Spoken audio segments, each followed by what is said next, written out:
Welcome to Sir Win's Accounting Lectures. Today, magkakaroon tayo ng pen and paper video problem solving patungkol sa Lecture 01, Property, Plant and Equipment.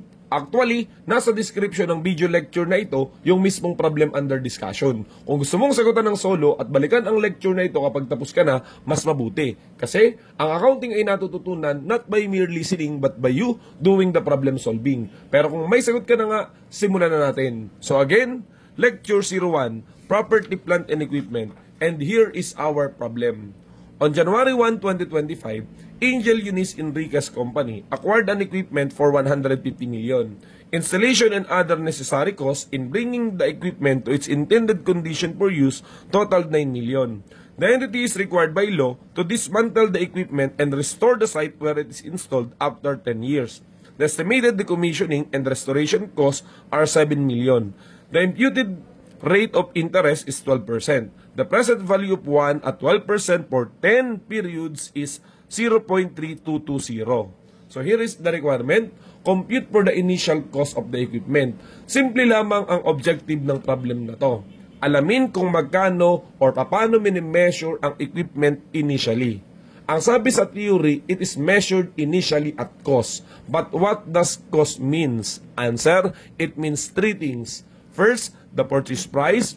Second, the directly attributable cost in bringing the asset to its condition and location for intended use. And the third one is the estimated dismantling cost.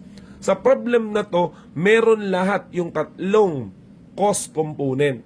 Okay? Para mas maunawaan, sagutan na lang natin. Una, sinabi sa problem na binili ni Angel Eunice Enriquez yung equipment at 150 million. So basically, that is the acquisition cost or this is what we called purchase price. Kasama yan sa ating ikakapitalize. Again, purchase price amounting to 150 million. And then binanggit dito na merong installation and other necessary costs. So yan na nga yung directly attributable cost because they are necessary. Okay? Hindi naman siguro magagamit yung equipment kung hindi natin i-install, di ba? So, capitalizable yan. Installation and other necessary costs.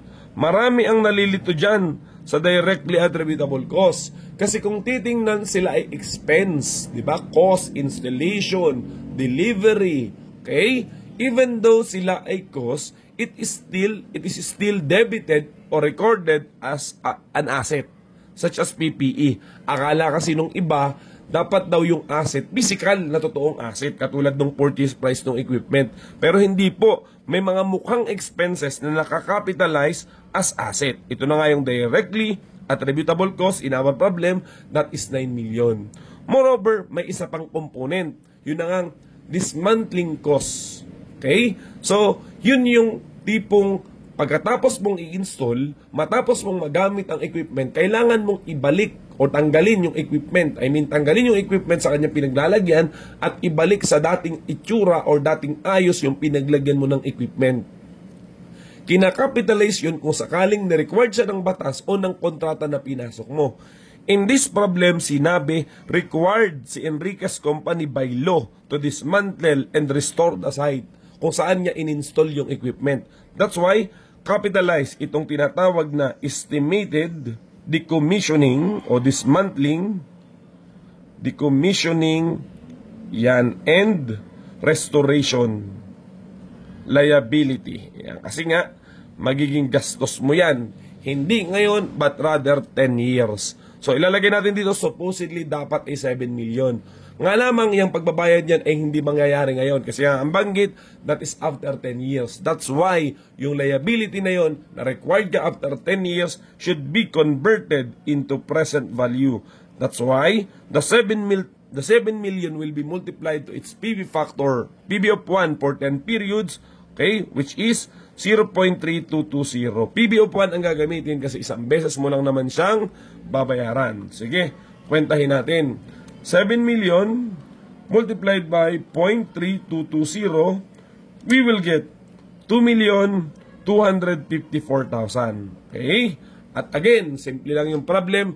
Pinapakita lang sa atin na tatlo ang component ng cost. Purchase price, direct attributable cost, and dismantling cost.